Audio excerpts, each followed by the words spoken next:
And here we go. Hey, Colin. Hey, what's up? I'm good. I'm good. The sun is up. Yeah, Yeah. yeah, for sure. Not too hot, not too cold. Nice and toasty. Nice stop. Thank you. Um, no, we're not, no, what time is it for you now? Yeah, it's 107, and Okay. for you, it's I'm guessing 207. Yeah. Okay. So you're 1 hour behind. I didn't know if you were, I didn't look it up. Um, okay. 1 hour behind. Got it. Yeah. Yeah. You Thank don't, you, daylight savings. Who came up with that, anyways? I've done a lot of research into this because every year since I work with people all over the world and nobody else does it except for America, I'm very well adversed in answering that question because it comes up every 6, 7 months. It was the farmers.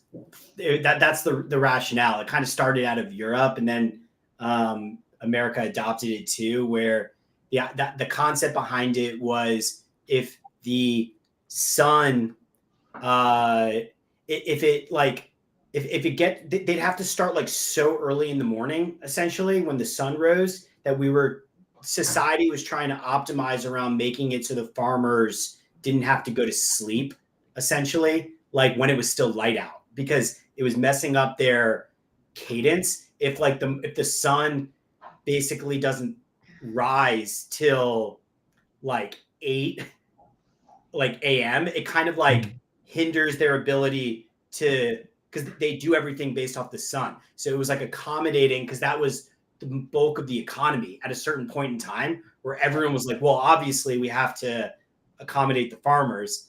to kind of help because everybody was farmers. But then it was so adopted in the culture that it just kind of persists. Now, yeah, it's just kind of annoying. And it's all automated. So it's like too hard to change because it's just built into the system. But yeah, that's the answer why. It's to try to align like the normal flow of a day with when it gets like sunny and dark. Okay. Okay. So there's this magic jar somewhere with all this daylight being saved. Yeah, well, like yeah, um, yeah. Nice, nice. Because it's kind of annoying though, because basically it's like if we didn't do daylight savings, I think that like the answer would be that the sun would rise at like 5:30 a.m. or something like that, which is not necessarily a bad thing, but it's like annoying to during summer especially to have to go to bed at like early and wake up so early for the farmers. So it was like, well, let's optimize just changing the clock so we could have like you could wake up at like 6:30, 7, like a normal time, like you do the rest of the year, and could kind of go to and like enjoy more of the day. Mhm. Okay, interesting.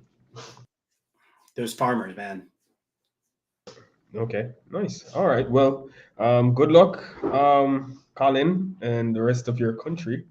Your amazing country with daylight savings, but Jamaica doesn't do that. Like you said, the rest of the world doesn't. But America is kind of like a hub for business, and so it's definitely worth accommodating for sure. Yeah.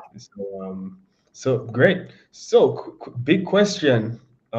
Where are we live on today? I just want to make sure. Right? Are we live on YouTube? Are we live on, I don't know. Are we? We're live on LinkedIn? YouTube. We're live on YouTube. I feel like we're getting closer to LinkedIn, very much so. But I feel like even today, I kind of want to go over. Like, I want to get that group going a little bit more. I feel like we have a little bit of like operational talk to talk about. That I felt like that wouldn't be the best like start of the LinkedIn flow of like what are we doing what are we doing? So yeah, I actually feel like maybe next week. I see you posted. I feel like we're right there. I feel like we need to talk a little bit about what you like, the name, the operational flow a little bit of like how we're kind of thinking, Alyssa and I, to kind of create a flow of content, of clips. I also, right before this meeting, turned on some stuff in Shopify for you so you can get access to all the data like you kind of asked for. That I felt like we could kind of just focus a little bit on making sure that all of our, T's are crossed, I's are dotted. You feel good about it. And then, yeah, we could kind of maybe think through at that point, if we want to go live on LinkedIn, like, which I do, how do we maybe reset the flow of the conversation a little bit, not terms of like, hey, what should we name the group? Mhm. Okay, great. We could even list out content ideas and topic ideas to start implementing or talking about on LinkedIn. In the Yeah. same way the email onboarding has a flow, we could actually go through that flow and discuss each topic Yeah, on LinkedIn. totally. Sweet. Yeah, that's I feel like this whole like if we called season 1 was more of like what we're clipping now, season 2 is more of like getting our back office in order. And then season 3 should be let's layer in LinkedIn, talking about LinkedIn, talking about the group, talking about, things that we find actually are interesting. Also with the purpose of like creating content for the group. So if we're asking people to like join the group, that's kind of what I want to make sure that we're focusing the agenda on things that we think might be more actionable than our back office. Yeah. Okay. Cool. Action tips, etc. Yeah. All right. So let's type out some of this stuff here. So I'm in the email onboarding series in Google Docs.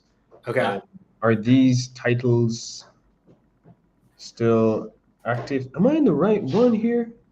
Can I so this is kind of where I was actually trying to think like, okay, like I want to give you access to all the stuff in Shopify because you're basically asking me, I feel like I need a little bit more eyes on the live data. So I want to start moving away. I mean, we can still use Google Sheets, but like I set up those emails in Klaviyo. So I want to make sure you have access to Klaviyo. Like, Oh, could you nice. see, you know what I'm saying? It's like, Yeah. so instead of like, if you want to make a change in it, you can actually see what's live, who's signing up. You know, give you a link where if you wanted to promote, you could link it, you could see who's downloaded it. I want to make sure that you, yeah, like why not give you access to all? That's what the beauty of Shopify is. It's like a real store that you're now a member of. So I kind of turned on some things. So All right. do you want to share yours? I changed your settings. So if you maybe pull up Shopify, we can kind of Yeah. see what it actually looks like for you now. I just changed it like 10 minutes ago. Sure. Here we go.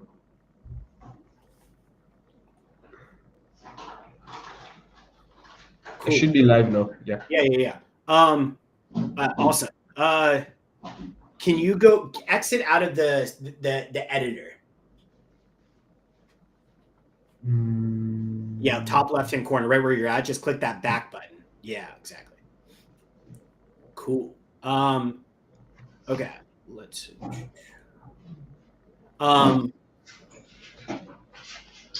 Okay, so what I turned on was, I mean, I can turn on this, but now you see customers. Let's go to that.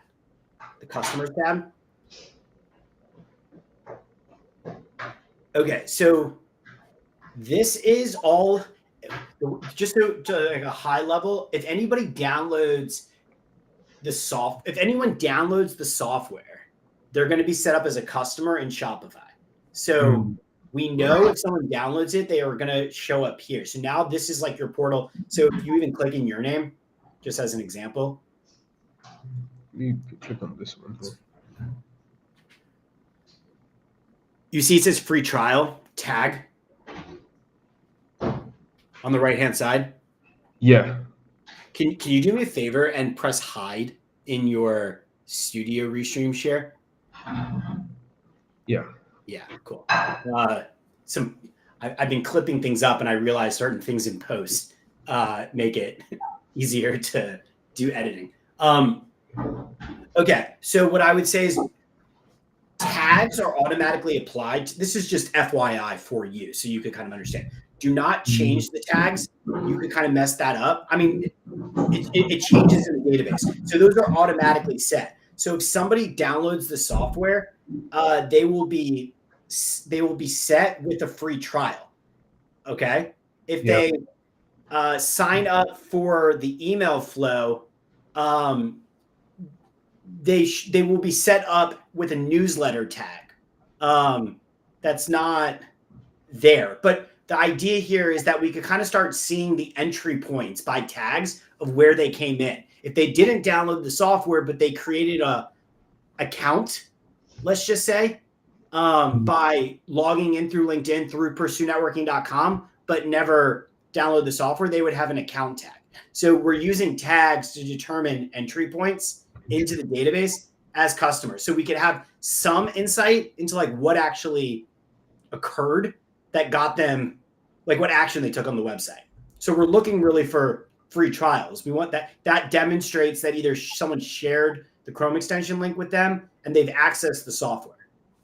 Okay. What about notes? Are notes automatically added or do you add them manually?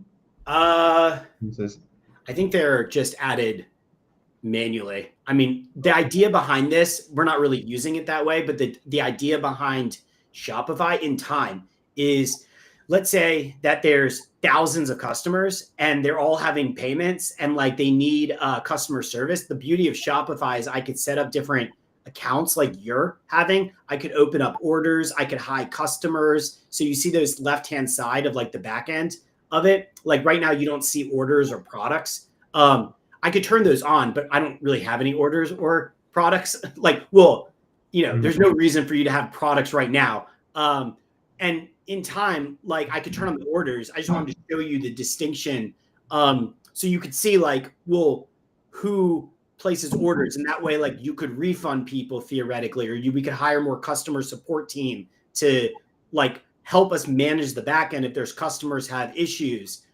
We could see this is like not only accessible for like the administrative team on the side. So Notes in a traditional e-commerce sense is mostly tied to like order information. If like someone had a bad customer service, their Shopify is giving you the ability to take notes on a customer level for like customer service. Nice. So I signed up for the newsletter. So I think I should be here with the newsletter tag. Yeah. Do you see how it says Klaviyo? So that was the next thing I was going to show you. So, okay. So we're feeding all customers in here, but yeah, it says Klaviyo email like tag. Those were automatic. So what I want to so yes, we have another customer that's in our database that we could see this email is associated. Do you use a different email? Is that your LinkedIn email? Same one? No, it's not. Okay, that's why I made two customers. Yeah, okay, that made sense, right? So, same person, but every customer, the unique identifier is the email tag. So this one doesn't have a free trial because that's not the email associated with your LinkedIn account. So that's why I wanted to show you this as like a back-end stuff, because we can theoretically through Shopify and tags kind of understand what's happening like on the website as we go. And theoretically could add notes or things like that to kind of drive e-commerce. Okay, gotcha. Hey, so Klaviyo is known for SMS marketing as well. Do we even need people's phone numbers? I'm not using that right now. I mean, maybe in time, if like the way I see it, SMS is like, especially because I'm trying to do this like on a more global level, that like in time, maybe you open that up to nudge people, but I don't want to bother people right now. So it's mostly, I'm just trying to capture email addresses and just focus on that. So now you see on the left-hand side, you see all the customer information, and that is like the portal to kind of understand who's signing up for the website and like what information we got from them. Yeah. Now you also asked about let me get to apps, Klaviyo specifically, because you were kind of wondering about that. Do you see on the apps on the bottom on the left-hand panel there? It says apps. Yeah. So I gave you access to two apps, UpPromote and Klaviyo, that I wanted to go over. Let's click on Klaviyo. Now, you might want to go back to your email because I invited you to Klaviyo that's like separate. With I don't know what the login credential was. If you go in your email, it might say like you were invited to Klaviyo. Yeah. Let me grab it. Yeah. So get those credentials and then open Klaviyo.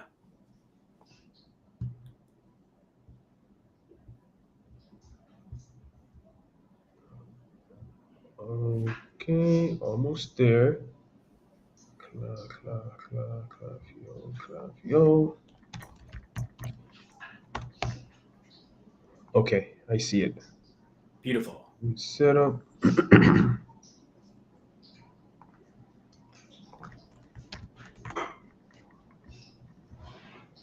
Okay, I'm gonna create my name and password here.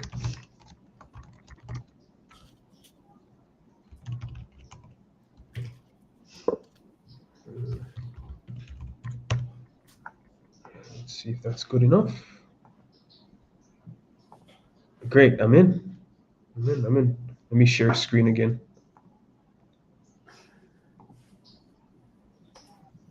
Let me just share this window.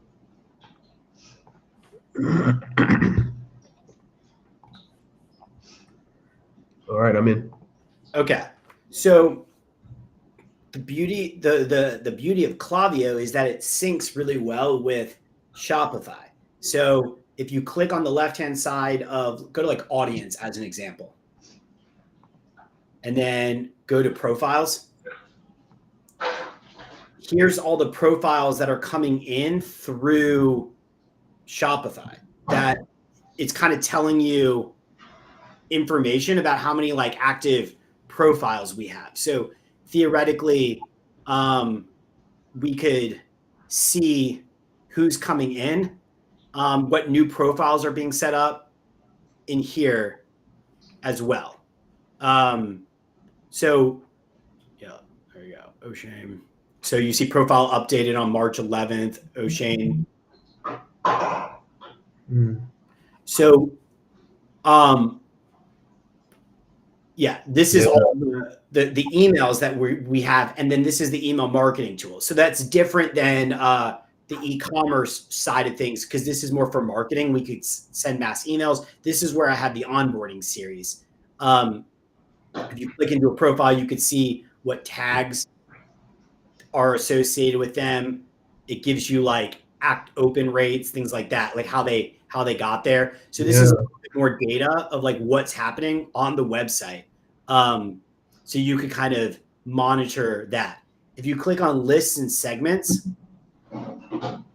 this is just how I've kind of set it up, but this is how like email marketing kind of works, where it's like you can create sign up forms and then like add them automatically to assign a list. And then you could click off flows based off of tags. So this is where email marketing gets a little complicated, but the difference between a list and a segment is a segment could have like multiple people, like tags. So you could dynamically populate a segment based off different criteria. So just for the onboarding series, what I did was, if you look at free trial, that's a segment and it has 108 members. So the free, click on it. Let's just see it. Click on the free trial segment. And then do the edit definition. And so this is the definition of the segment that you could see. So I have it where it's, if a Shopify tag contains free trial, scroll down. Or if the Shopify contains the text account, or if you scroll down, they're on the newsletter list. So wherever they come in, if they just create an account, if they downloaded the software, or they signed up through that pop-up, then we are going to add them to that segment of free trial.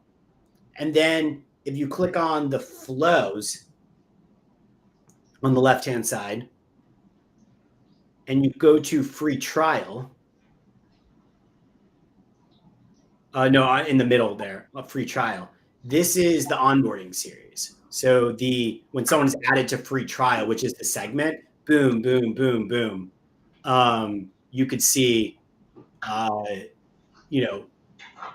individual emails, the analytics for the flow, who's getting it, who's receiving it, things like that. And we could edit it directly in Klaviyo.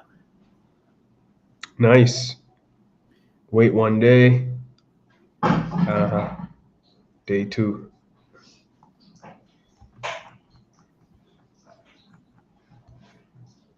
All the way down to day 18. Okay. Nice.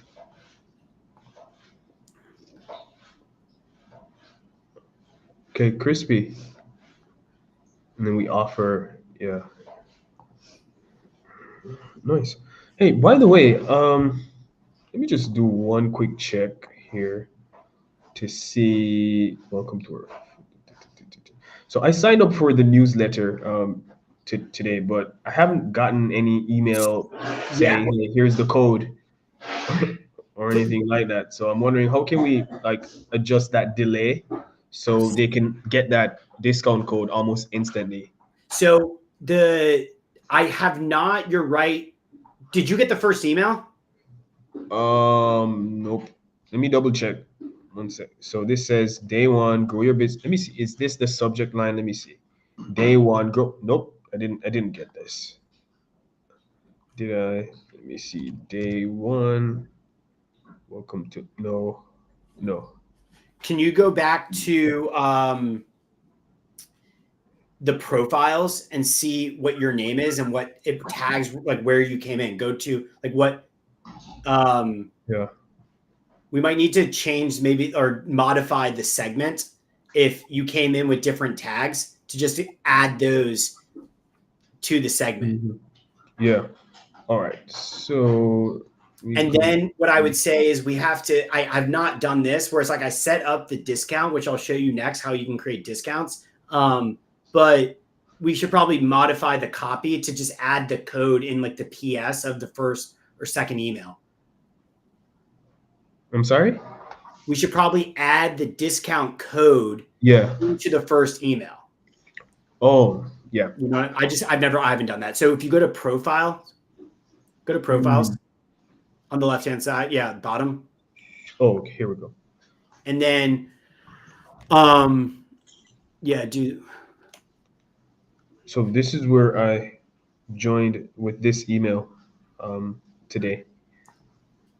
Okay, I'm guessing. Form completed. Okay, these are actions. So I think the reason that you didn't get this, which we could modify, that's why I'm saying I think we have to modify the segment, is because if you go back, you already received these emails. I don't even know what this is. Did I? This is January. Yeah, in January. So these were the old ones that I sent that were probably in spam or something like that. Probably, yeah. Where do you want me to go? Well, I was just seeing like if you were already. That's probably why, because you created a profile, but it's a profile that already exists, that already like received emails.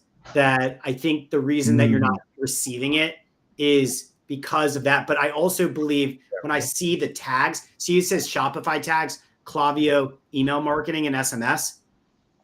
That tag. Yeah.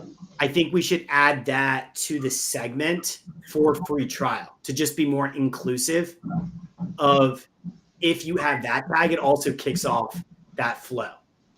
No, okay. Because that's what also happened where it's like you were already on that you already had a profile. It probably didn't tag you with a newsletter tag because you already had a profile, but it did tag you with the entry point that you updated it. So we should just add that, I think, to the segment. So like that would put you into the free trial, because the reason you're not getting the emails because you're not in the free trial segment. Okay, so then we should find the segment that sends the emails and add these tags to it. Yeah, or at least like one of them, because it seems like they're putting both of them. So like, let's just go to lists and segments. Let's see if we could do that. No, you were where you are. Okay. Yeah, right above the profiles.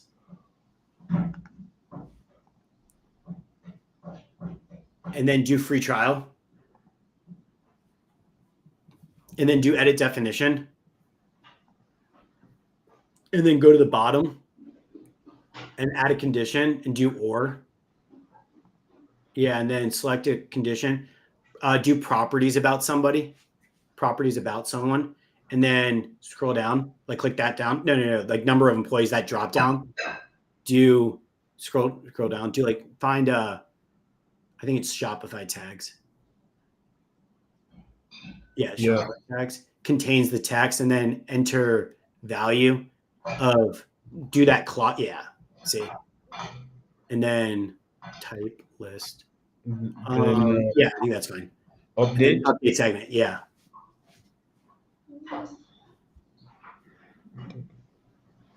All right, Klaviyo, go. Find me. I don't know if it's going to retroactively send you the email. Like just because you change the segment. I think Klaviyo doesn't work that way. You have to like manually force it, just because they don't want to. If you make a mistake, start like firing off emails when you update segments. But you know, if you have another email address, we could kind of test that. But yeah, I think that probably will, you know, make it more expansive. All right, let's see.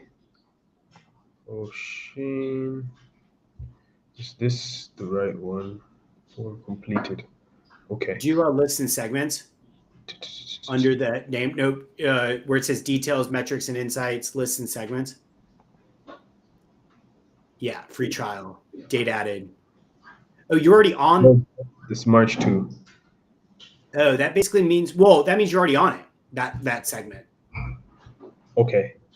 That's why you didn't get the emails, because you're already on the segment. Okay. What linked me to that segment? I guess, this list. So this is a list, right? That's a segment. It's probably because you are already signed up for the newsletter in January 15th. I had emails that were, I understand what's happening now.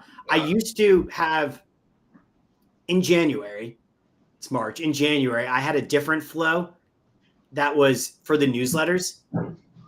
You signed up for the newsletter, you got like 5 emails or something that basically told you to download the software. And then when we started rewriting all of these that are a lot better, we're combining it all. So you're already on the free trial segment because you're part of the newsletter list. Yeah. Okay. And that's why you didn't get it. You're already part of this. So it's not sending it to you because you already received. They're not going to resend emails to people who already received it unless you, I think, manually kick it off. Because what I was saying is I think Klaviyo works that way where they're not trying to, if you update segments, like re-trigger to people who have already seen it. That's kind of like what these email service providers do, help you not be cringy. Yeah. Manage the data. Yeah, manage the data. It's like if this customer already got it 2 months ago, they're making calculations that they're not gonna resend it for you unless you specifically tell them that, hey, no, I want this one to be sent again. And then it's probably going to prompt you, are you sure? Okay. Awesome. Yeah. Awesome. So, okay. So that's kind of how, so you can see even like, that's the flows, campaigns. If you click on the left-hand side, campaigns, this is how we theoretically, I'm not trying to do this right now, but like we could set up like one-off emails, right? Like, start, if we create different lists, we want to send an email. We could have templates. We could do a newsletter. There's more things that are not like automatic flows, but like campaigns that are like scheduled for this. You could also do SMS type stuff. So there's a lot more that you can do with Klaviyo and email marketing based off the fact that like once we get more customers in the Shopify database and profiles set up in Klaviyo, we can think about like how do you run more campaigns to trigger more engagement through emails. Okay. All right, so that's Klaviyo. You have access to that. Crispy.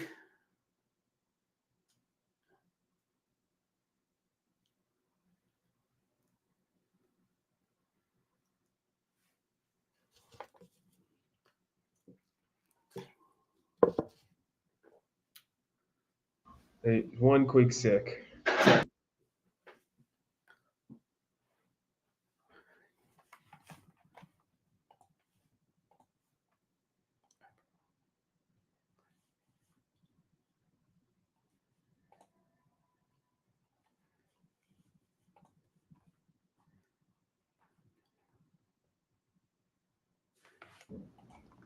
Yeah, thank you. All right, I'm back. Sorry. Okay. Yeah. So okay. So now we talked about access to customer database in Shopify. We talked about email onboarding flow access, how to gather that data. Go back to Shopify now for me. okay.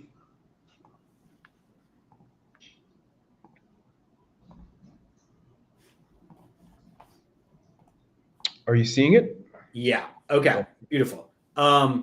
Okay. So segments in Shopify is slightly different just because you're on this. This is like how you automate extra emails that are kind of native within Shopify, abandoned checkout, like things like that are just trying to help you optimize conversions. I'm not really so focused on that, but if we got a lot of traffic to the website and people were checking out or exploring it, Shopify is trying to get you to retain customers by like triggering these emails. And you could also kind of do that from Klaviyo to make them like work better. We don't need to focus on that today. I will say that you could check analytics.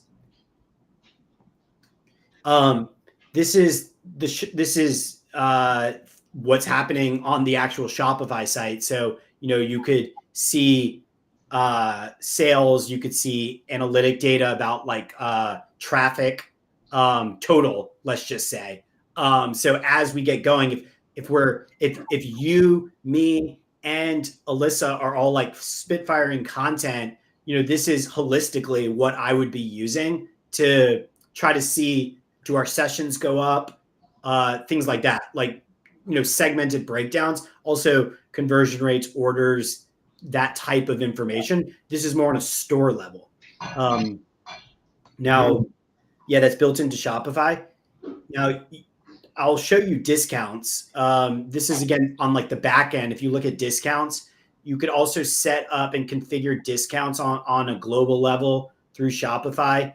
So you see I set up PN10, 10% off 2 products. You could set up either code-based discounts, automatic discounts. Like the beauty of Shopify is it allows you to kind of configure for the cart. So we do have the ability to kind of set up and give out, manage customers that way where, let's say if I gave out, there's different ways that we could do this, just so you kind of understand. Let's say I wanted to give out free licenses. There's 2 ways that I could do that. One, I could assign them to be a networker. You saw the tags on the customers. Like I think you had a tag called networker. That is done through a custom app where it's like I showed you once on the front end. You can tag people as a networker. And then it'll tag them in the back end on the customer profile as a networker. And then if you can see it like on your profile, like the way that I set it up with the developers or on the front end, if you tag people like I did with you when you kind of asked me to do that, those customers theoretically never got disrupted. Like I showed you that one time. So the way that I did that was by signing them a networker tag. So that way I don't need to ask those people for credit cards. That was kind of the point of that, because the other way that you could give somebody a free license is give them 100% off discount code theoretically and tell them to go through the checkout process. But the way Shopify kind of works is they're going to ask you to complete the order, which is to give us the credit card. Then you could do it at 0 theoretically, but you still get the credit card on file. So for example, you could do 100% discount code for 3 months and then start charging them. You see, that's a different tactic than the situation I was in with you, where it's like, I don't want those people to, I want this to be like a networking tool for certain people. And it's like, let's not talk about credit cards. Let's just like come into our situation. Let's provide value. And then there's other people that maybe through social media or the group are saying that, might not want to be like that generous, where it's like, hey, we're going to give you 100% discount code for 12 months. Let's just say you get a year free. But you got to put the credit card down, because that helps. That means in 12 months, if the software is getting better, we already have the credit card on file to start charging them. So different ways to kind of manage this is kind of the point of the discount engine, let's just say, depending on kind of like what makes the most sense. Okay. So question on that point, at the end of the free trial, I remember when I went through the free trial the first time, I tried signing in, but I couldn't get in. But it also didn't tell me that I had to go pay, and it didn't bring me to a checkout page at all. Yeah.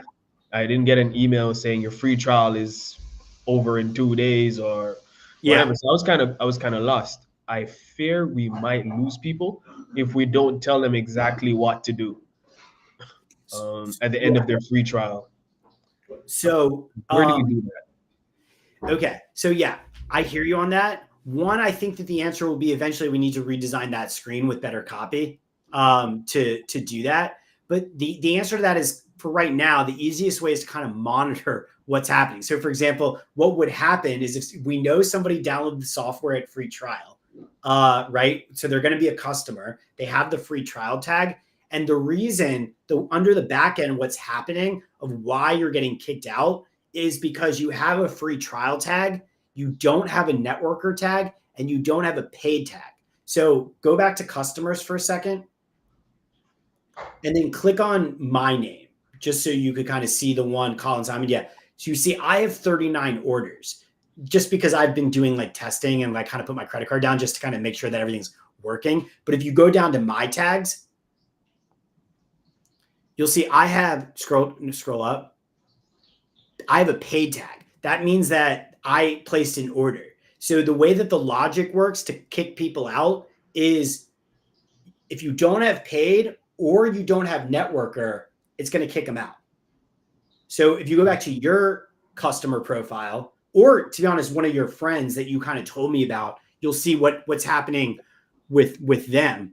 Go like, I think it was Philip or whoever, Noel.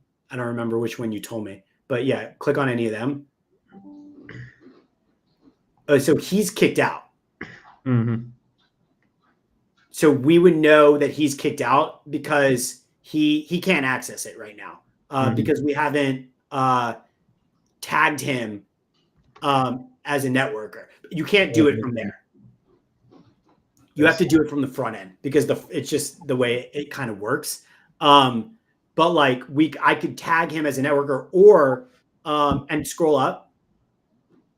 So he's been a customer for 2 months. So you see, like we could kind of start seeing as people come in what's going to happen with tags. And then we could also either reach out to them manually or set up automated emails where with conditions. If they have a free trial, but they don't, if they're in the segment, but don't have, paid or don't have a networker, then we could trigger some email communication to them with checkout links or things like that. I totally understand that experience is disjointed and needs to be fleshed out, but we got to get people into that situation before it really matters. But that's how we would monitor this type of information. Go back to do me a favor and go back in next to Dwight's name. Click the back button. Scroll down. Click on Noel. I think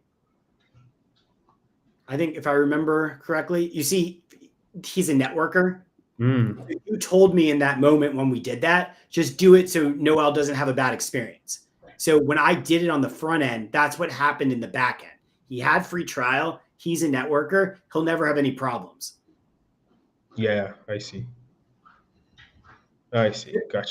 That's how the tagging system right now works with like customer service, that we could control experiences for people depending on what we want to give them. No disruption, slight disruption, full disruption, discount codes to get paid tags. You kind of following it a little bit more? Yeah, a lot. Cool. A lot. Thank you.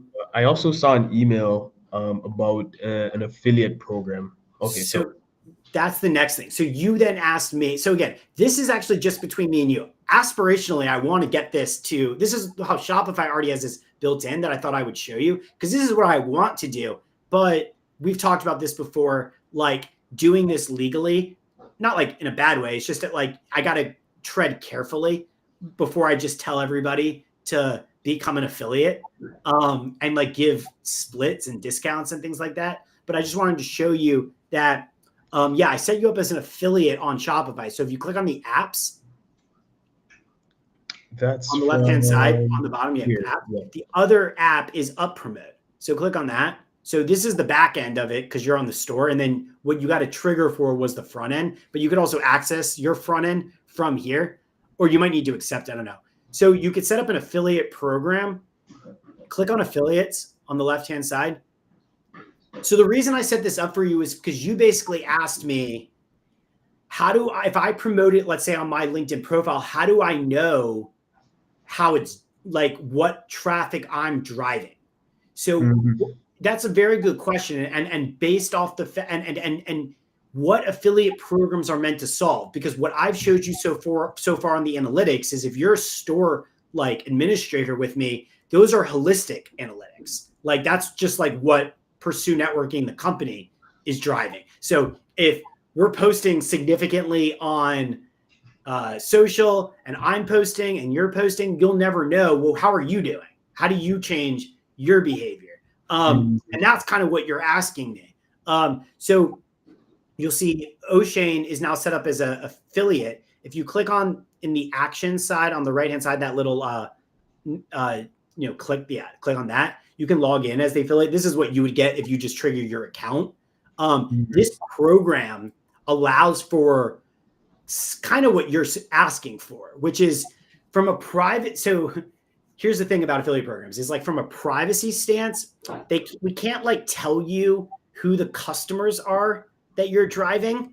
But what you can do on the front end is you could create product links like to the store with sources that you can manage to use your own links. And then in your dashboard here, see if you're getting clicks. You can't see who those customers are, let's just say, but you could see if you're driving behavior. So if you run a campaign with your own link and call it like LinkedIn, if you have a LinkedIn one, a YouTube one, you could see how your sources are kind of driving behavior. And the program is kind of doing all that tracking.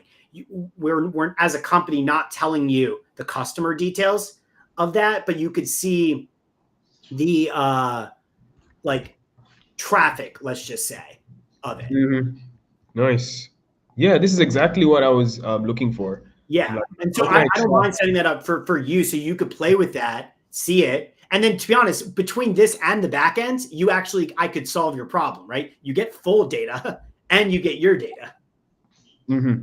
Crispy. How do I tweak the code so it doesn't look too affiliate-y? Yeah, I understand that. So do you get link with source? What I would say is you enter a source here, do like LinkedIn, do generate. And then I would probably use like a bit.ly like thing. To shorten it. Or what I would do is, depending on like if you used a link, it depends on where you're using it. Because it's like if you're using it in your LinkedIn profile, no one would really know the difference because you're hyperlinking out with something else that doesn't look like the link. Oh, I see.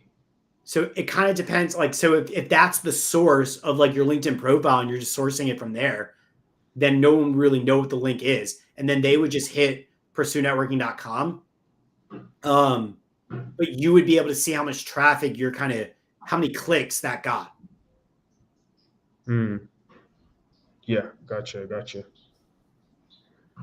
Let me see.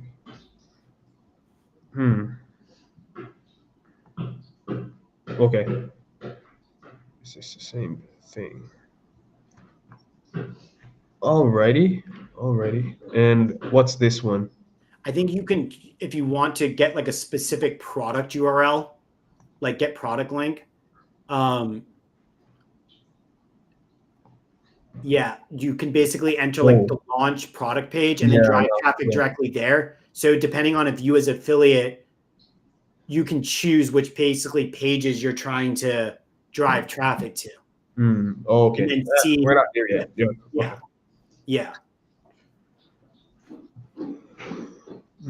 How can this be shorter though? I mean, I want to keep the pursuenetworking.com branding of it, but how can it be? There's all this fanciness in the middle, all these letters and numbers. I think that there's ways to shorten it if you're paying more premium for it, like in time. Yeah, I think that there probably are ways to do it, but yeah, I think the answer is like that's what they basically make you start paying for, to do like custom domains to shorten links. Oh, all right. Let's leave that one alone. For now, at least. But what I'm wanting to show you is like that portal. So it's like, look, the way I hope this happens is if the software gets really good. This is how I actually envision this. So if the software continues to get really, really good and we're making really good relationships from the group with people who are more aligned skill-wise with us, like non-technical service providers that like helping people with sales, marketing, LinkedIn. We build relationships with them. Then we can create an affiliate program like what I'm showing you, manage that, manage splits, give people discounts, and then really invest more in that domain stuff, like really figure out how to do that, because Shopify allows for that. You can do kickbacks and distributions within that. That's how you could kind of propel the e-commerce side of things, because people, what I envision is like I can find a lot of people that are already essentially like once we're like that are like LinkedIn enthusiasts essentially, right? Like they're already LinkedIn enthusiasts, and then eventually they see our content, want to join our group, meet us, like what we're doing, have tried the product. I think if I saw if it keeps getting good, since we're centralizing engineering, they might be able to invest in like the program. That's what I kind of want them to do. Invest in the program to get licenses, and then have conversations with us about going into business together. Like, how could I license your product? Because I'm already selling like a digital program, let's just say, of helping people with sales. I'm already doing this. I want to tell people to use your product. And how could I get a cut? And the answer is what I just showed you. It's like, yeah, no problem. We'll set you up as an affiliate. Here's what it is. But, I don't want to start with that, because there's a lot of, like I told you, like problems that can come with monitoring that if they aren't integrity driven, because they're like plastering this, and you lose control real quickly of trying to like game the system. Yeah, I see. Okay. So on the topic of the group, I'm gonna just jump in right now. Do I have access, super admin access, top level access in the group, so I could like make tweaks and changes, like updating the name or the background photo? You picked a name. It wasn't the one I was thinking. The What one did you you think? picked of Well, the yeah, I was three. curious. You didn't tell me what did you think?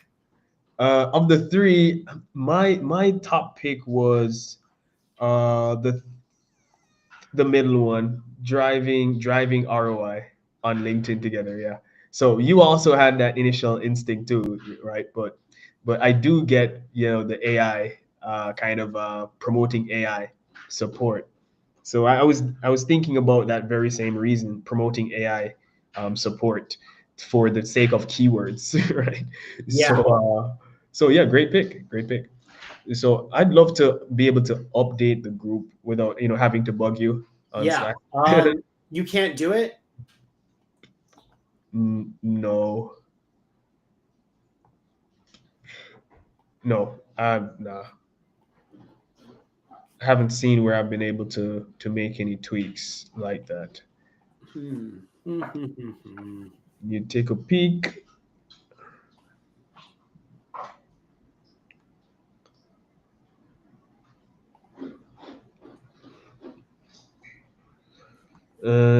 Hey, did you get a chance to watch the video I made, and did you notice anything different? The video you made.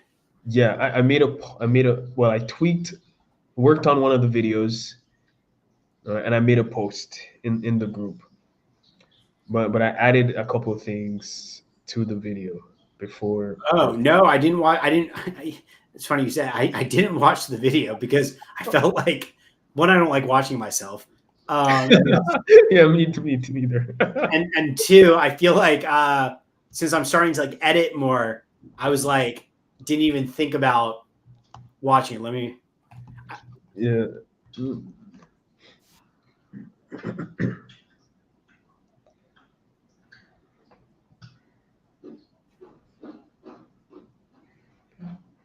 By the way, if Alyssa, if you're watching this, that outro that you created for Pursue, and you kind of shared the formula with me in Canva, that has been so instrumental.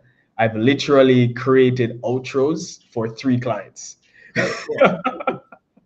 Yeah, because of that the inspirational outro for Pursue. Yeah, 3 clients. I've designed 3 different outros in Canva, and I'm tacking them onto video clips um, right now. So that's been super helpful. What did you change? I didn't even look at it. I Yeah, saw yeah, yeah. No problem. No problem. So I added music, oh, and I added the outro.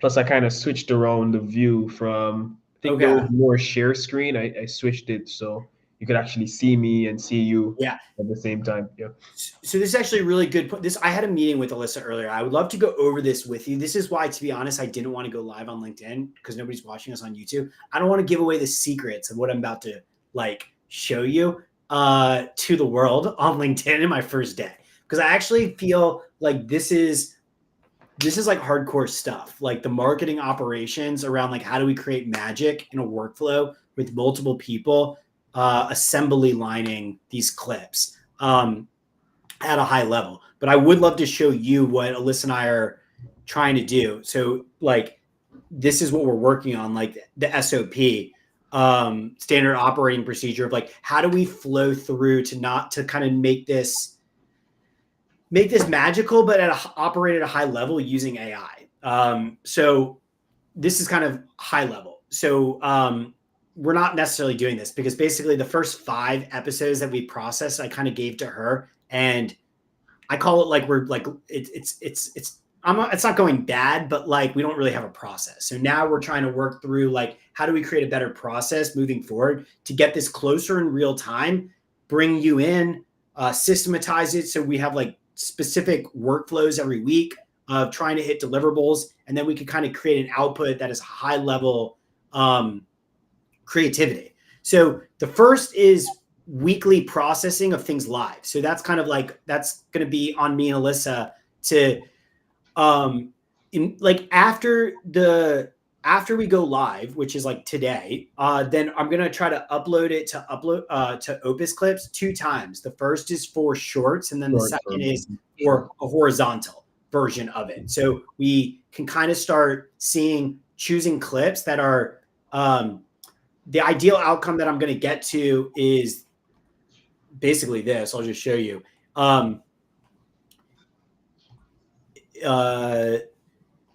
To try to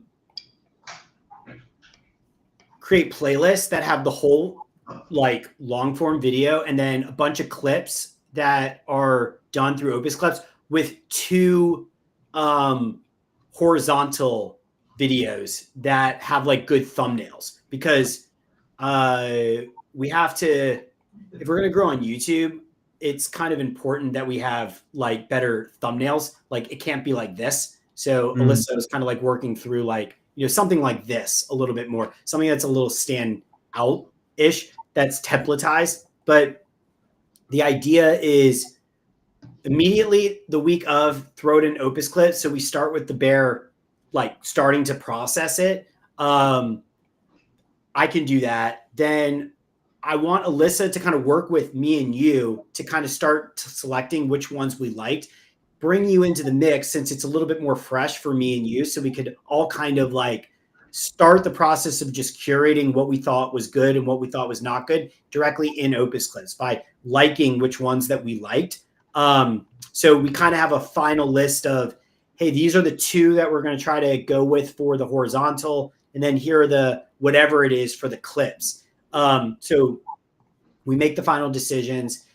Then we want to start editing. So me, Alyssa, you, if it's in Opus Clips, we all kind of do it together, which we have to do what you just said, which we all kind of realize. Make sure the names are spelled correctly, like maybe extending clips if necessary or cutting things out. Because sometimes like great hook, but then it chose the clip where you like said, wait a second, with like a 15-second pause. Like we have to curate them just to make sure that they're maximized for conversion. Moving around the splits. If, for example, good topic of you or me talking, but they chose to like not show both of us, create a little bit more movement, things like that. I would like to try to see if we could get to a place, even if it's not this week, where we're kind of doing that work the week of, where that could kind of be Alyssa's job to kind of go through it. We don't need to have all of the clips, but like try to aim for maybe like 8 to 10. So it's not that much work. But like really try to process the file in somewhat close to real time. So it's somewhat fresh. We remember what we said, and like we have opinions on like what like would be a good clip. And I also think that if we get into this rhythm, it helps us with future agendas. So starting next week, like actually seeing our performance to make it better. Where it's like if we go in with an agenda, like what we want to talk about, and have to watch ourselves, it kind of gets us better to kind of see and talk about like how it went, and how we can make it better for the next week. Then once we can download all them, we can put them in a YouTube playlist. And then I want to, I don't know if you're familiar with Otter. I'm going to upload the long form into Otter. And then Otter's an AI that like does transcripts. So we can get a full transcript of it. And I created, this is a work in progress, but I'm working on a GPT to help us with caption writing.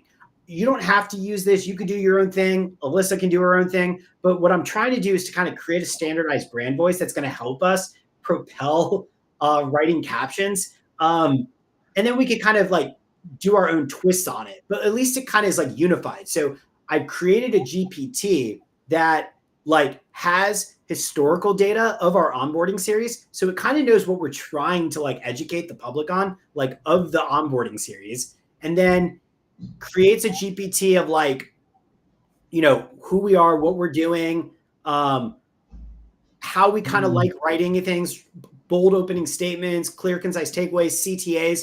I asked Alyssa, and she's working on this. Can you go through some of the other, like I showed her who, like other LinkedIn influencers that are writing a lot on LinkedIn to kind of curate another knowledge base of like all what we think are like good written social media posts. That then we could upload to the knowledge base.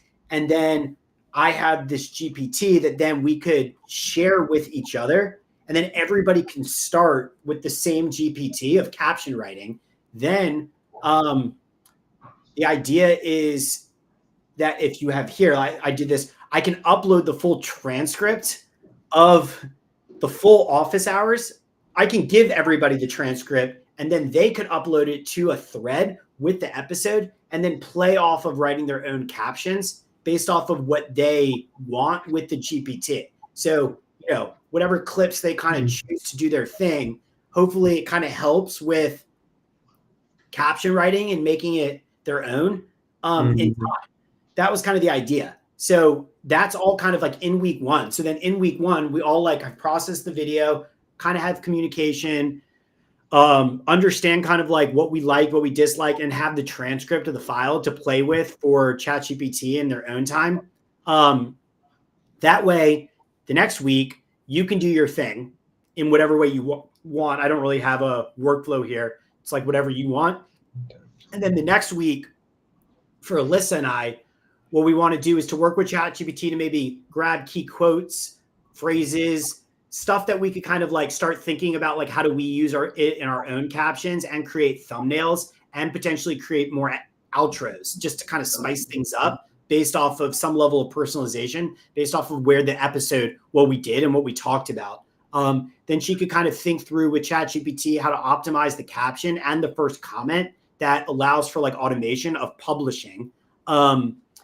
She could kind of own the creativity around that. And then I want her to, once she's done with everything, let us know when everything is kind of done. And like they're ready for kind of review in YouTube. So this way, I'm not saying, well, I want to review it because I want to kind of see what she's doing. I'm not saying you necessarily have to review it because you've already posted your stuff, but you know, you could at least kind of see what she did and offer feedback on how to make it better. And then the next week is review. So I'm not saying you have to have, the problem is Alyssa, I told her she can't give everybody like a day to review it and think that we're going to drop everything and just immediately have that feedback. So let's space it out where the actual company stuff goes out like 2 weeks after the live stream. So we have like a process that allows for like a week or so of actually reviewing it and seeing if we think it can be better, like giving that feedback. and then we kind of know when it's going out. So that way we can individually and collectively think about resharing it, depending on like when it's scheduled for. That's kind of the idea of the workflow. So it's like a 2-week process to clip everything, review it, and get it out with like high level of brand, with like ideally like every week we're processing a full episode, 10 clips or so with 2 long form videos that have like interesting captions and storytelling. I see. Nice. Uh, that would be so helpful, especially if we had the steps numbered. Because I'm thinking, so I'm not as much in the loop with the back end stuff as you are. Yeah. But if I could get a list of maybe like 3 or 4 steps, and each step has a link saying step 1, click here to review. When you're done, go to step 2, then click and go to this website here. Then step 3, then it takes me elsewhere. So I think that would be pretty helpful, because I'm thinking about even the content calendar you showed me last week. Is it Publer? Yeah. Publer. Oh, jeez, I've been trying to remember that. Yeah, I'm trying to see how could I get that content calendar too, with scheduling posts in the group, because apparently LinkedIn allows you to schedule posts I for your don't think personal I page, looked at that. I but don't not think it for allows you in groups. the group. Exactly, right. I'm like, Yeah. oh, geez, do Yeah. I have to come in here every time? So if I had a content scheduler, then I think that could help me to post, because I have like 5 videos, I have 4 more videos, 3 more videos to post. So But let me I'd love to post or let me schedule look at them something. in advance. I don't know if, let me see how good I am at LinkedIn.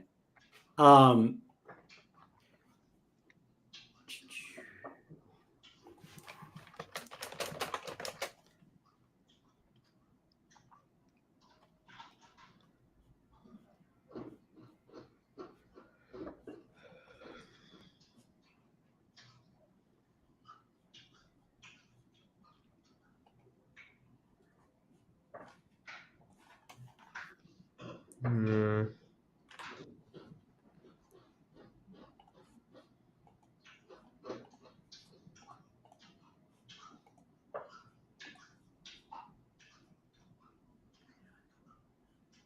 Yeah, I don't know if it lets you do that, because you can schedule posts on regular LinkedIn. Yeah, on your personal profile. Yeah, And even on company pages. yeah, even the company pages, but they don't let you do it in the group. No. It's all right, but at least if we have Publer, if I have access to Publer, or maybe create my own account, then I could schedule the content, and all I have to do is just go in and maybe just shoot it off. Or, well, that's not going to work either, because you can't schedule from Publer to the group Yeah, you can. anyways. Or Yeah, can you? You You can't. can? No, I don't think you can schedule to the group. I think it has to be manual. But here's what I would say. I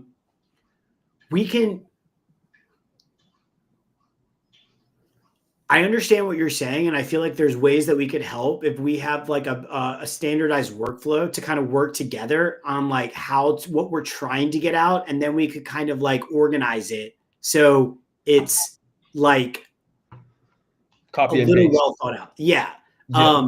That's why the way that I hear you, the way that I'm kind of pushing Alyssa, to be totally honest, is to kind of do project management associated with this. So it's more of like aligning. That's why I was telling her, it's like, I think the most important step is to kind of get close to real time, where we're increasing communication around what clips we think are good, where the transcript can be, and then have a GPT that helps people write content or captions relatively quickly.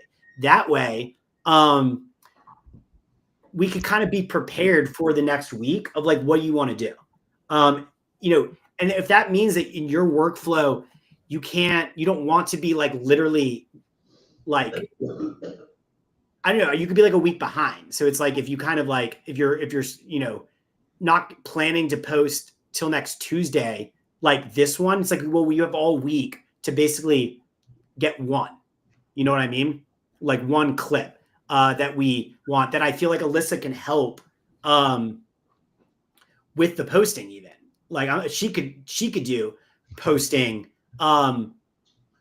I feel like you'll probably want it to like come from you. So I don't know. We can kind of work through that. But my point is we could set reminders. We could upload it to Slack the day of, say, hey, here's the caption. Here's the file, you know, tell us when it's done. There's project management that I feel like we could do as long as we have more communication around what we want to do. I want to avoid needing to do this stuff in real time. That's where problems happen, where it's like you're waiting, you're like, I got to post something. Let me just think about like, what do I want to do? It's like, how do we kind of set things? And if we're even doing some of the editing, it's like if you helped do the clip, Alyssa could go through, do it. You don't have to do any of that. And then you could immediately kind of thinking about, if you saw the clip, what you want to say. Focus more on the words and less on the video. And then Alyssa could even kind of like determine outros or like help with that a little bit, you know, to at least set you up for that first one. And then you could kind of like work together to kind of figure out how to use the same video just at different times with different captions. Yeah. And in different spaces, she's posting to the page and I'm posting to the group, right? Yeah, that's why I envisioned the copywriting being different. Like even what you, because I actually thought that what you wrote was, I showed her what you wrote. I like what you wrote. Her captions are not good. That's why I'm trying to, I can tell you're a good writer. That's why I told her to kind of think through, find ones that she likes so we could have the GPT be better. See, I felt like what you're doing, which is good, is you're trying to lead with value. You're not pushing messages. You're trying to pull people in. Like you have that like internal understanding that this is more about like community. Whereas I felt like some of her captions, and it's okay, we're just getting started, was like totally trying to just push messages out. Shopify didn't just build stuff, but they built an entire ecosystem. It's a great product. You know, she's taking what I guess I'm saying, but it's like nobody's going to read that and be like, oh, I'm happy I saw that. It's inspirational or like, you know, something of like substance. I feel like you're a little bit more thinking about how to create community. But I believe that a GPT with you using it could even elevate what you're doing in the writing. So this way it makes it easier for you. You still have your creative taste of doing it. And then once you kind of start doing this, it makes it a lot easier for all of us to start trying to drive people to the group because it's a different experience. So I want to divide and conquer a little bit where she's doing her thing, you're doing your thing. We could elevate each other, but you know, you're saying words a little bit more like, that's what we're doing here. Like you're speaking to people, which I like. I told her to do that more. She's saying I, and I, which is like kind of misunderstanding the copy from the perspective of like what we're doing. It's like it's a more of a we type situation, and we're trying to pull people in, even if the video is. It's okay if it's all me. I would like to edit this so it's not all me, even if you are just like, you know, in it a little bit. And then some, maybe you're in more, some I'm in more, but try to strike the balance of like based off the clips. Yeah, that's kind of like my feedback to her is like, hey, I think we need to process this a little bit easier. And I think it's a little rushed, which is fine. Let's space it out. Let's get feedback from people. Let's think about this a little bit more holistically. So by the time it starts, we get into a rhythm where then if I share with my network or you share with your network, like, and then you're posting the group, it doesn't look the same. It looks unified. And the output is impressive where people are wondering how we're doing it, which is why I don't want to like go live today and tell you from the start, this is how we're, hey, look, this is how we're doing it. Okay, I see. All right, so let's get more unified then on the guess on the copy, on the clips, etc. I'll message Alyssa is I feel like I haven't been as much support to her as I could have been with some of these clips, etc. So I'll message her, I'll also, because considering you like the post I made, then I'll make more. But could you make me like a super admin or I something? just made you an owner. An Right? owner. Oh, Yeah, okay. you should That have might see be if it. you can do it. You're an owner, but don't delete me. I would never. Okay, yeah, we can make the tweaks now. Yeah, you can make the tweaks. Wonderful.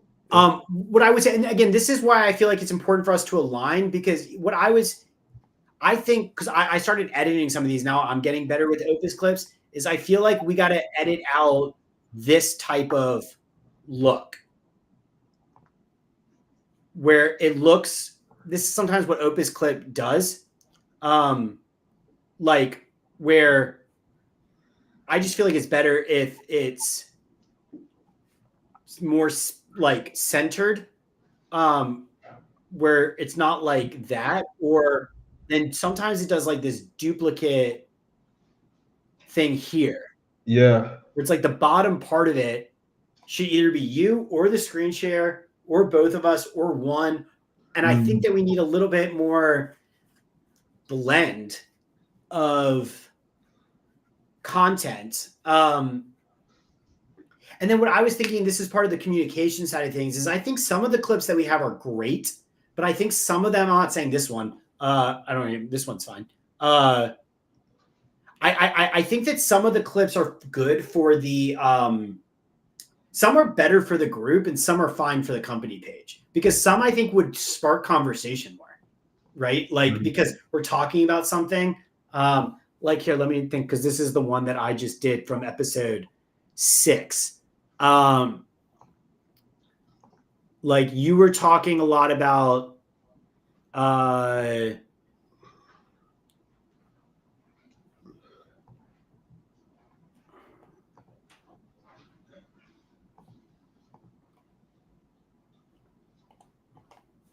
this.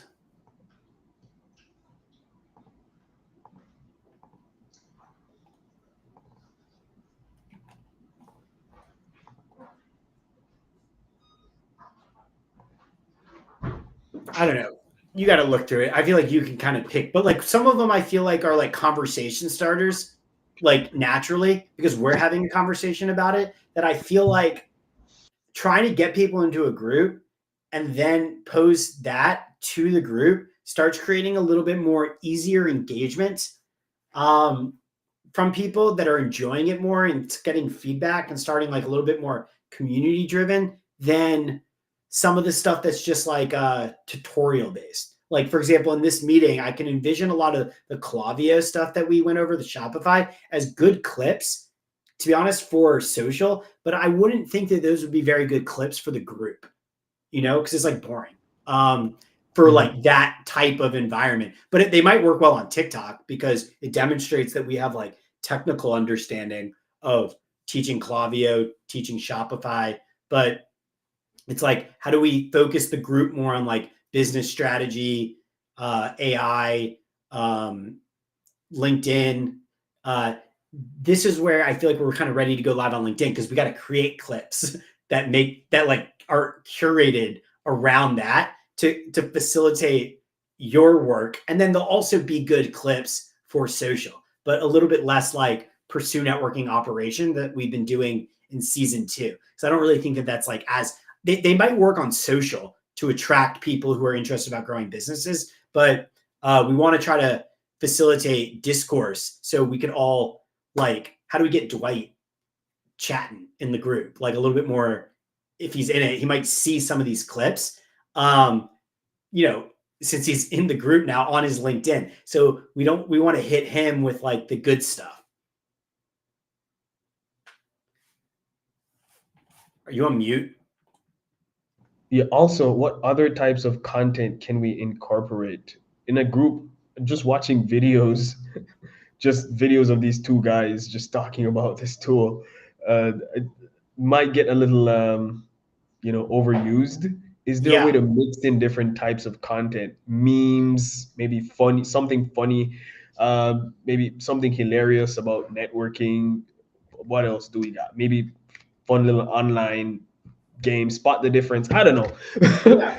But things that engage people, kind of take their minds off of work and business for a second, that they Yeah. can kind of get hooked on that piece of content, knowing that, okay, they go to the Pursue networking group, they go for the fun, but they stay for the networking, you know? I totally agree with you. I don't know the answer, but I agree with you. I think maybe the answer in time is to try to open up to more people, right? Because if you're trying to facilitate networking, trying to get other people to join us so we could clip it and then like get people. That's what I was always saying. Like people pitch their business a little bit to us where we're talking about. That's what I actually find to be the best.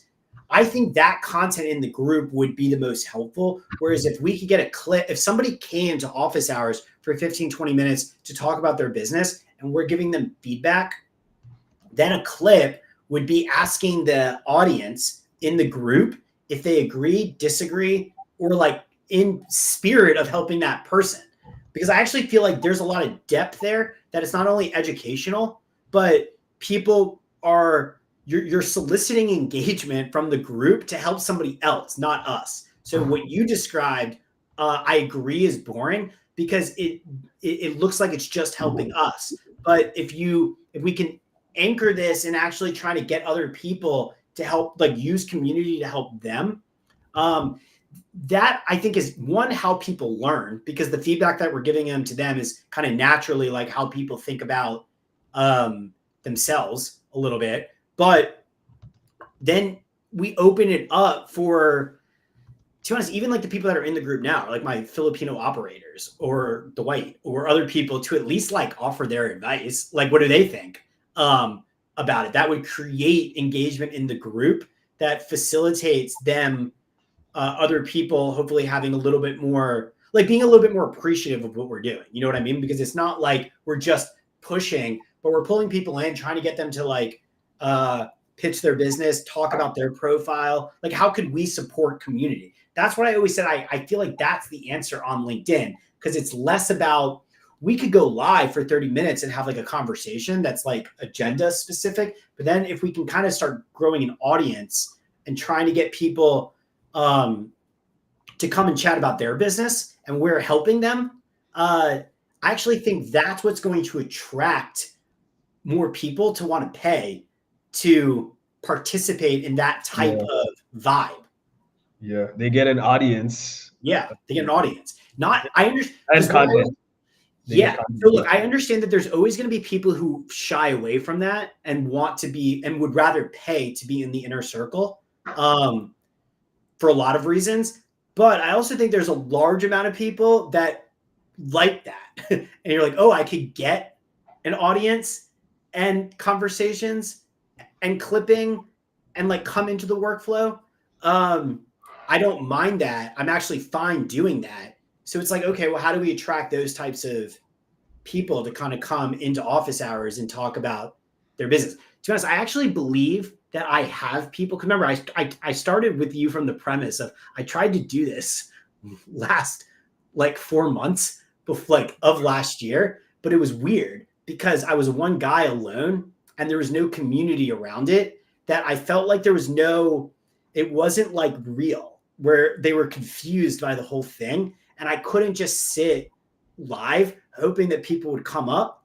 So I actually believe that once we get the group going and posting a lot more, we could invite people into the group and then like ask the group as people come in, does anybody want to attend office hours? We can administrate it a little bit, right? Like giving them a time that we're doing it. You could kind of set a block and you could just come pitch us your business, talk about it for free, even for certain people, and just kind of see how that goes for people, because we're trying to help them create content and like, you know, demo their products or service or like talk about their LinkedIn profile, like whatever they want to talk about. But now they have two people playing off of one another, which makes it a little less weird. And we have a SOP that means that we could kind of help them create content that hopefully they'll share with their audience which has like Pursue Networking office hours on it. So it's kind of like a hack of being able to get free promotion. Hmm. Exactly.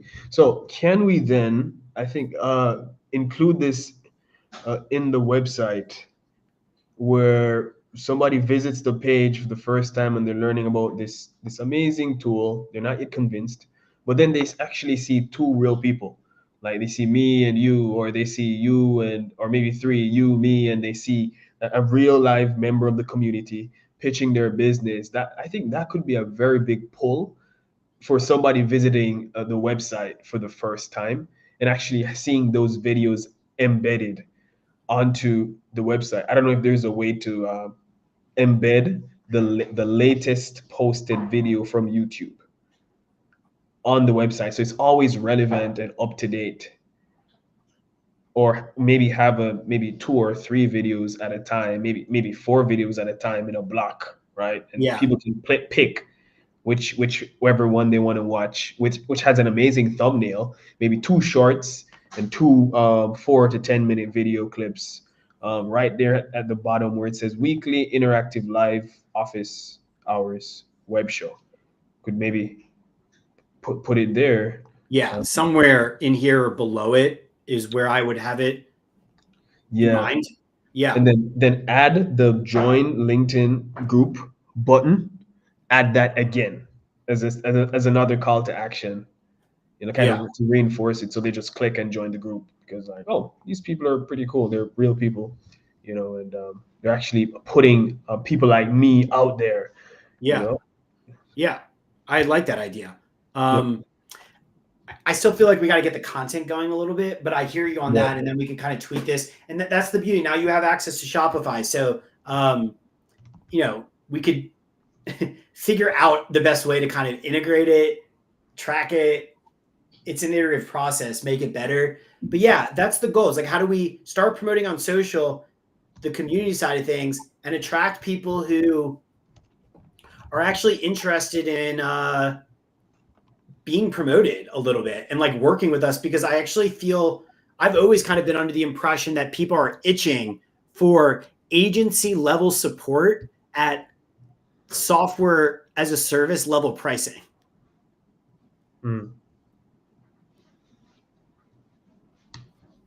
Okay. So okay, use like, okay, high level service at a low cost. Yeah. Mhm. Yeah. Well, I mean, both of us are basically we're agencies essentially, right? Like that's what that's our business model is, both agency, where we help people.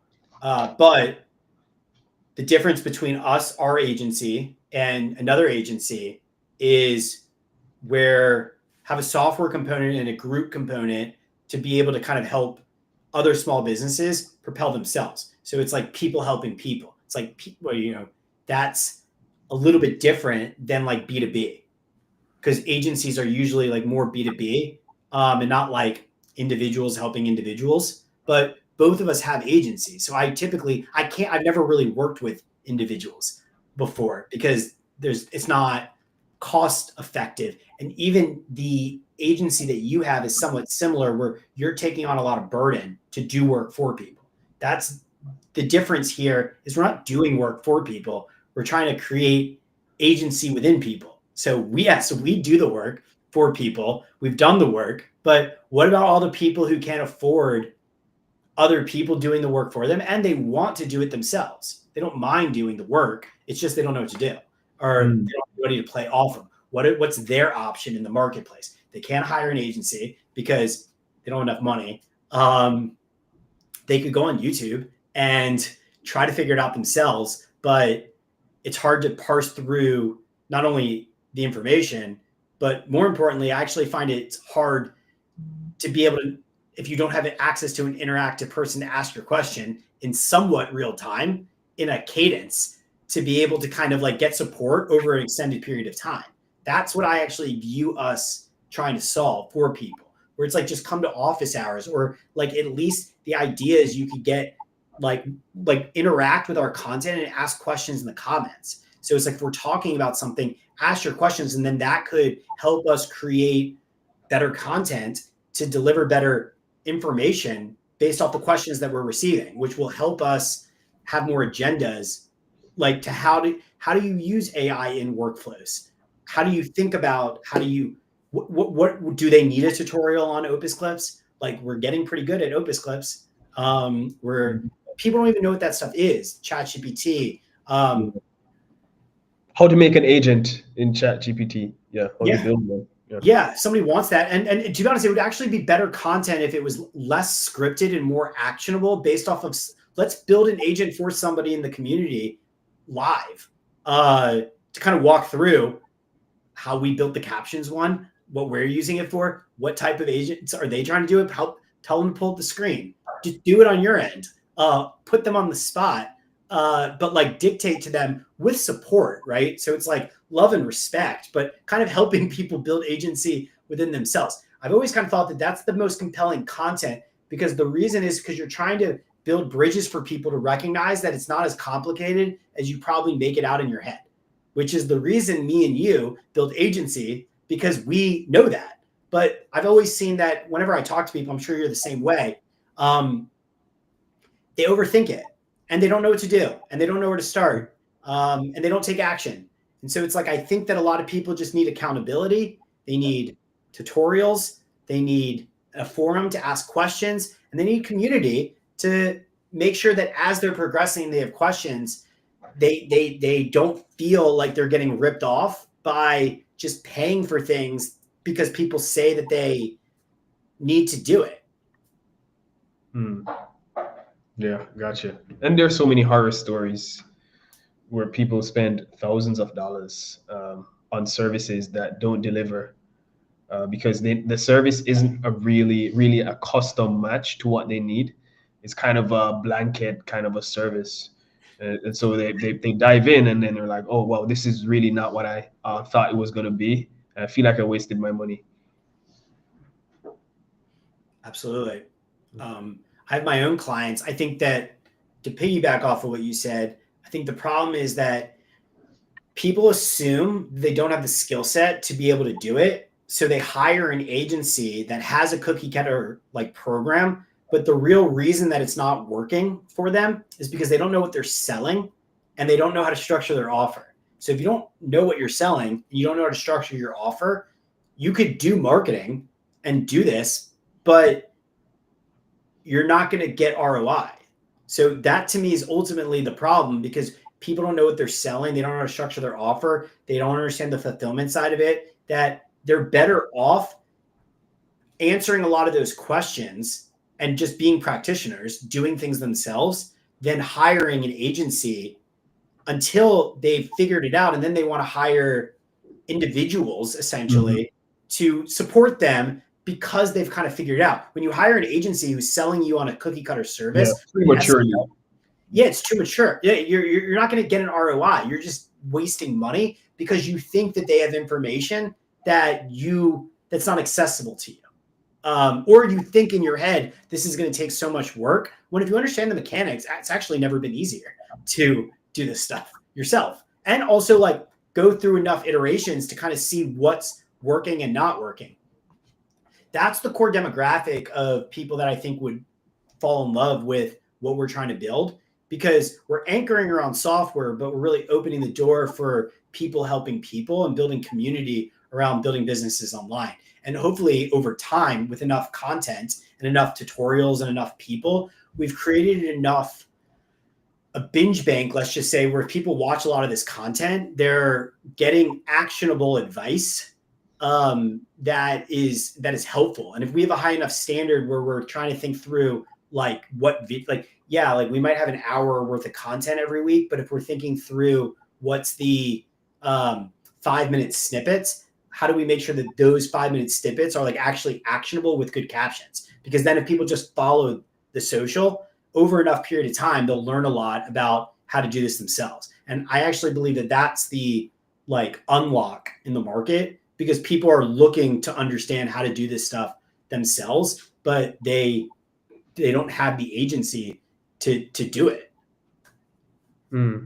Yeah. All right, and we're gonna change that. Yeah, Yeah. that's the goal. All right, wonderful.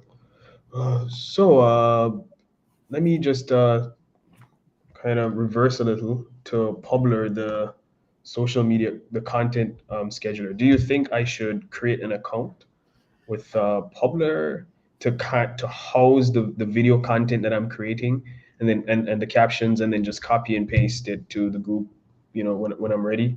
Or do you think, or is there space for me to join the account that you have?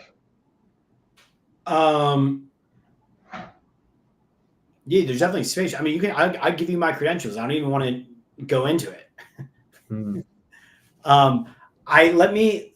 I haven't really explored that much to even really know how what it's like. I'm questioning whether or not that's the best tool for your purposes. Because if it actually can't schedule it, then it might be more annoying than helpful to put it all in something that can't. Then you have to take it out because essentially that's what you're doing.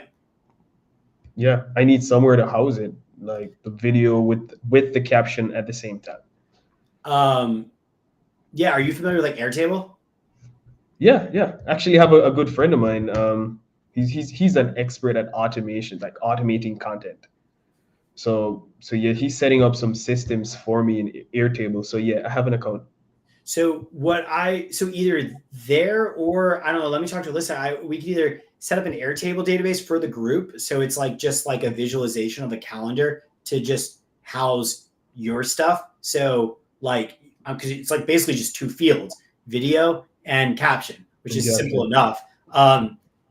And that's free. And I actually feel like that might actually be easier than Publer, which is like you know Yeah, and there's an app too for Airtable, which Yeah, I is know. That's what I'm saying. So it's like actually maybe easier to like download it, like have it on the go than I think there's an app for Publer, but it's like I don't know. I feel like sometimes then you're like overdoing it on software. That's kind of what I'm thinking. Or like just Google Drive with calendar like links might be uh easier huh? too. How does that work? Google Drive with calendar links? Yeah, you could just like have like a link to a Google Drive for the week and then like with calendar reminders. So it's like it stores in one drive folder. These are my Hmm. three uh, files Yeah. with my captions, But where do the captions go? like a Google Doc. Well, that's two different platforms then. It's all within Google though. Kind of depends on Yeah, it's like one same house, two different rooms. two different rooms. You're right about that. Yeah. Let's think about that a little bit more as we progress. I'm either I'm open to any of those, whatever kind of works. Mm. I like the Airtable idea. Yeah, I feel like Airtable might be the easiest of that because it's two fields: Yeah, yeah, description and file, and the yeah. files aren't going to be that big. Mm. Nice, nice. It also integrates well into Make.com. Are you familiar with Make? It's an automation tool. It allows you to automate almost anything, any kind of content creation, anything like that. Well, we can talk more about it. But I have this good friend. His name is Neil. He's like one of the only other Jamaicans that does any of this international marketing thing. And I met him. It's like the Avatar meeting another Airbender. Like, whoa, I thought we were extinct. No, there's one more. So that was fun. So I've been connecting with Neil like every week for maybe about for almost a month now. And so he's been showing me some high level content creation automations. So I'm thinking down the road, after we lock in our content creation strategy, we could figure out how we could automate some parts of content. All right. I totally agree. If it, I'll say this: if when I make a lot of money and I have access to a lot of engineers, what I would love is for somebody to basically create I like a version of Opus Clips in a way that like allows like an internal tool to use AI like in a branded way. Because I feel like that's the answer is like, how do you like I understand Opus Clips is great and there's going to be other versions of that do it, but they're trying to do so much that it just seems easier to kind of like be able to upload like an AI that comes out with like a branded version that everyone agrees is good. And so it's like if you have engineers that can work with marketers to understand what the brand guideline is and like what you're looking for, it doesn't have to be as like robust as Opus Clips, but it doesn't seem like to get a version of that just clips it up in micro content and like horizontal, and even like does other things that like are, you know, different versions of it, or like stills, let's just say, or like taking that and like taking a still with graphics. Like if people want to do that, just being able to work with an engineer to just do it and make it better. So then you're investing in, because I always thought like with this marketing stuff is like you want to get to a place where people notice how distinguished your posts and like content is.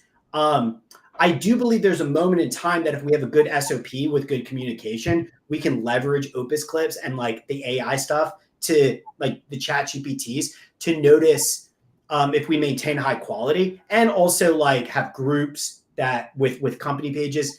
I do think at a certain point it's going to get stale, where it's going to get repetitive. You're already noticing that, where it's like, hey, I think we need to kind of think through how to diversify the content. Yeah. What I told Alyssa today, and I'll tell you this, is to me, the answer to that is having a good SOP and good communication so we can create better content from the beginning. Like how do we show up more prepared in this meeting? Because at that point, it's kind of like whatever we're talking about. If it's always just me and you, it's going to get stale. But if we can kind of start thinking about how to get noticed to drive people to like curate more community, I think we could get noticed by people doing it a little bit differently. And then once we have that, how do we kind of like, you know, hopefully have engineers working directly with us to take the raw footage and, you know, figuring out how to do something that is a little bit more just specific to the Pursue Networking brand. And like, how do you do that? Because that becomes more proprietary. And I feel like a better thing to kind of like think about like workflows, because you want to get to a place where it stands out, where it's like you're not like nobody can do what you're doing per se, because it's specific to like what you do. Whereas everyone looks like Opus Clips right now. If you look at the everything, looks like Opus Clips. Yeah, and we will too. But that's why it's like, well, the difference maker is like, well, how good are we at creating the clip? That's the difference maker. Mm-hmm. Yeah, and who we have on the show. Like, yeah. Less of Shane and Colin. Bring in more people from the community as well. I always envisioned how like we could actually. I told you this from the beginning. We want to limit our stuff to like 30, 40 minutes, but be focused the way I see it, like agenda specific, talk specific, really optimized for clips. So talking about either current events or changes on the platform, things we're seeing, stories, like actually bring in like ideas of like a story to tell for the clips, and then open it up to community members to make it less about us and showcase and promote a lot of other people that we're meeting on social media to like support them. And I feel like if you do that, like cyclical, it's built in that they'll share it to their networks, that hopefully just creates that network effect, because like we want other people to share our content. How do we get people to share our content? Make it about them. Yeah, exactly. And have a personal relationship. Yeah. Like actually help them. And then like, say if they want to come back, that like, if you're like paying, like come back and do what we talked about, reach out to people, and then come back with conversations and let's talk about it again. How did you respond? What would I say? What would you say? That type of stuff I actually think is going to be the most compelling type of content, because that's what I do in the back of my business. Like that is what I'm doing with Filipinos, but I can't create content around that because it's my client's stuff. But I do think it's the thing that most people are lacking understanding of, like the sales side of things. So it's like, how do we bring that to the forefront? All right. Wonderful. Okay. Hey, cool. Sounds good. Yeah, we'll